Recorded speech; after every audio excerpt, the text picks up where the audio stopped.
ओम नमः शिवाय, जय महाकाल। आप सबको पता है कि सावन का बहुत ही पवित्र महीना चल रहा है और इस बार का सावन 59 दिनों का 59 डेज का है। अगर आपके जीवन के कैसे भी कष्ट हैं, कोई ऐसी मनोकामना जो काफी दिनों से अधूरी है, पूरी बिल्कुल नहीं हो पा रही है ना, तो ये वीडियो आपके लिए है। पूज्य गुरु जी की कथा से सुन के बहुत अच्छे से बताऊंगा।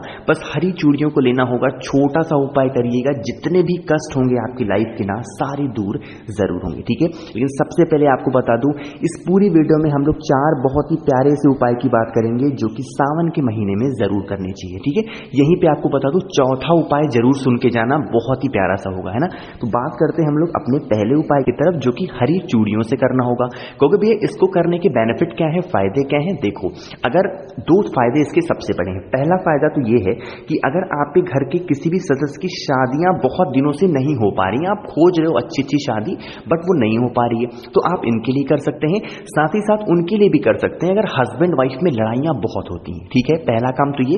दूसरा, इस उपाय को करने का बेनिफिट है मनोकामना, इच्छा अगर आपकी अधूरी है तो भी कर सकते हैं ना। क्या करना होगा, आपको लेना होगा हरी चूड़ियां। मैंने लिखा तो 5 है, लेकिन 5 हरी चूड़ियां लोगे तो अच्छा थोड़ी लगेगा। एक डिब्बी 20-25 रुपए में मिल जाएगी, जो आती नहीं डिब्बी एक, वो वाली ले लेना, एक हरी चूड़ी की डिब्बी। अब उसको लेके क्या करोगे, आपको जाना होगा, आपके घर के आसपास कोई किन्नर रहते हैं। किन्नर क्या है, जब हमारे यहाँ कोई शुभ काम होते हैं तो वहां पर देखो हमें आशीर्वाद देने के लिए आते हैं। हमारे दादा परदादा पूर्वज हमारे देखो क्या कहते थे कि जो किन्नर होते हैं ना, इनका आशीर्वाद बहुत जल्दी लगता है और इनका श्राप भी बहुत ज्यादा लगता है, तो हमें इनका आशीर्वाद लेना चाहिए। तो जो हरी चूड़ियां है ना, पहले आप किसी किन्नर के घर के आसपास जाओ, उनसे कहो, किसी एक, सबसे बहुत ज्यादा को नहीं, मात्र एक किन्नर से कहना कि आपका हमारे यहाँ भोजन है, खाना है। अगर वो आने के लिए तैयार है या फिर आपके घर में कोई ऑब्जेक्शन ना हो, प्रॉब्लम ना हो, तो उनको बुला के खाना खिलाओ और घर पे ही चूड़ी को अपने हाथों से पहना दो। लेकिन अगर आपके घर में ये आने के लिए तैयार नहीं है या फिर आपको कोई ऐसा इशू है, तो आप इनके यहां जाएं और इनके हाथों में उस चूड़ियों को दे दें और उनसे आशीर्वाद ले लें। जो भी आप उनसे कह करके, मतलब वो मनोकामना आप अपने मन में रखना, उनको चूड़ियों को देना और आशीर्वाद उनसे ले लेना।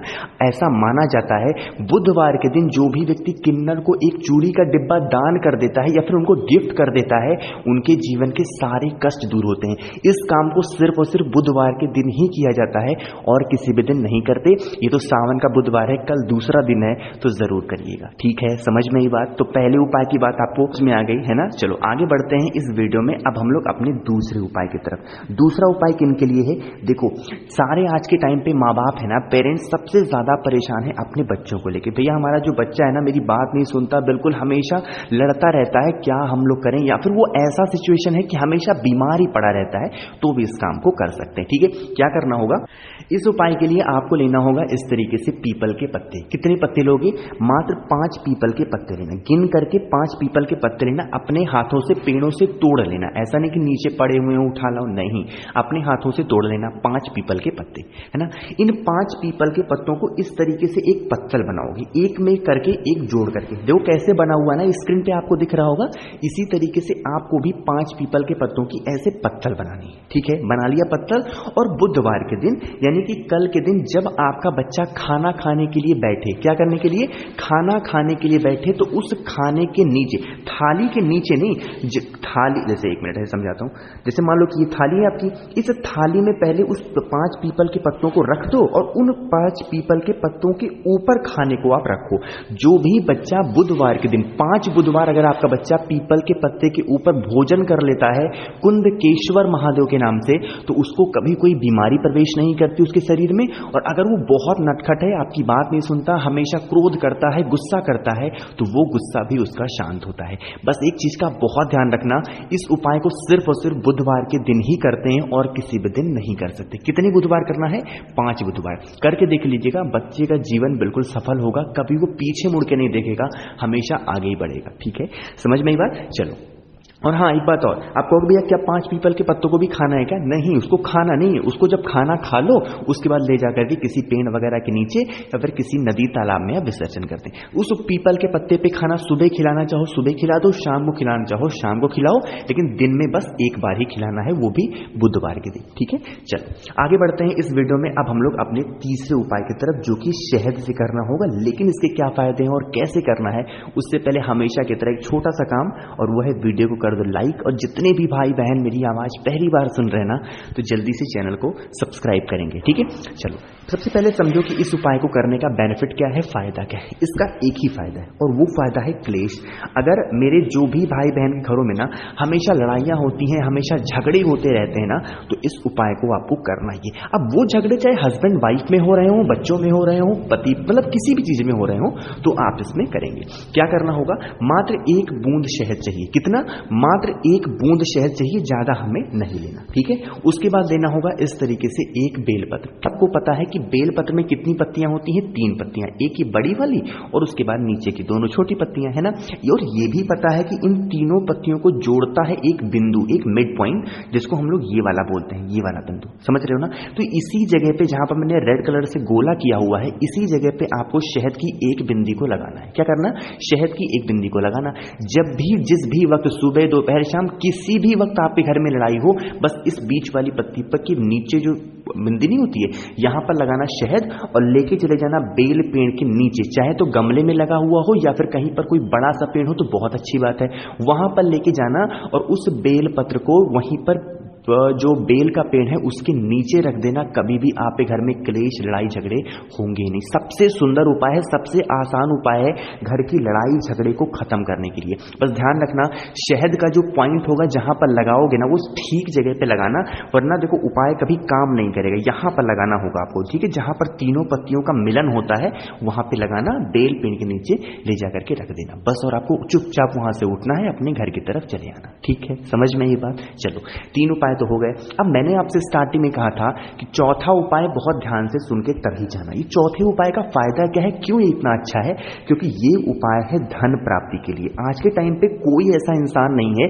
जिसको धन नहीं चाहिए, है ना। हर इंसान पैसे के लिए तो भाग रहा है। घर के बाहर कोई पढ़ रहा है, किसके लिए, पैसे के लिए। घर के बाहर कोई जॉब कर रहा है, किसके लिए, पैसे के लिए। तो ये धन संपदा का सबसे प्यारा उपाय है, इसी सावन के महीने में करना है ना। देखो समझेंगे, स्क्रीन पर आपको दिख रहा होगा बेलपत्र, दिख रहा है ना।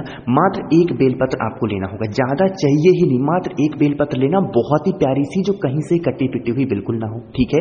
ले लिया, इस 1 बेलपत्र को लेके चले जाना महादेव के शिवलिंग के पास, ठीक। जब महादेव के शिवलिंग के पास पहुंचोगे, हम सबको पता है कि पूरा परिवार शिव शंभू का कहां पे है, शिवलिंग पे ही विराजमान है, पता है ना आप सबको। तो जो 1 बेलपत्र आपके हाथ में है ना, सबसे पहले वहां पर पहुंच के जो भी पूजन पाठ अर्चना करनी हो, जल वगैरह समर्पित करना हो, कर लेना। लास्ट में क्या करोगे, जो 1 बेलपत्र है आपके पास में ना, उसको 3 जगहों पे टच कराना है। समझेंगे ध्यान से। जो महादेव की सबसे छोटी पुत्री है ना, जिनका नाम है माता अशोक सुंदरी, ये जो स्थान होता है, ये है माता अशोक सुंदरी का स्थान। उस बेलपत्र को सीधा सीधा यहां पर मतलब छोड़ेंगे नहीं अपने हाथों से, उसको पकड़े रहेंगे, श्री शिवाय नमस्तुभ्यम का स्मरण करेंगे, ठीक है। पहली जगह हो गई। अब उसी बेलपत्र को उठाएंगे। हम सबको पता है कि ये जो स्थान होता है, ये है माता का हस्तकमल, जहां पर शिवलिंग विराजमान है, ये है माता पार्वती का स्थान। तो उसी बेलपत्र को यहां से उठा करके यहां पे टच कराएंगे। यहां से भी आपको अपने हाथों से बेलपत्र को छोड़ना नहीं है, पकड़े रहना, श्री शिवाय नमस्तुभ्यम का स्मरण करना, ठीक है। अब देखो एक जगह आपको और समर्पित करनी है। यहां से उठाने के बाद उस बेलपत्र को फिर महादेव के शिवलिंग के ऊपर, आपके जीवन के कष्ट, जैसे धन संपदा को लेकर परेशान हो, तो बोले शंकर से इस कामना से कि महादेव हमारे घर में धन संपदा नहीं आती, हम लोग बहुत दिनों से परेशान है, माता लक्ष्मी हमसे रूठी हुई हैं, आप कुछ भी ऐसा करें जिससे हमारे घर में धन संपदा आने लगे। इस कामना से चढ़ा देंगे। डंडी रखना माता अशोक सुंदरी की तरफ और पत्ती का मुख रखोगे आप अपनी तरफ। समझ में आई बात। जो भी व्यक्ति इस तरीके से उपाय को सावन में एक नियम के साथ कर लेता है, उसके जीवन में कभी भी धन की कमी होती ही नहीं है, हमेशा माता लक्ष्मी खुश रहती हैं। धन संपदा के लिए इससे आसान उपाय आप खुद सोच के देखो, कोई हो सकता है क्या? नहीं। और सबसे अच्छी बात है इस उपाय की कि आप ये काम आप अपने घर पे भी कर सकते हैं, आपको मंदिर भी जाने की जरूरत नहीं है, ठीक है। समझ में आई बात। तो कोशिश तो की मैंने बहुत अच्छा समझाने की। वीडियो अगर आपको पसंद आती है तो लाइक कर दिया करिए। कुछ पूछना हो, नहीं समझ में आया, नीचे कमेंट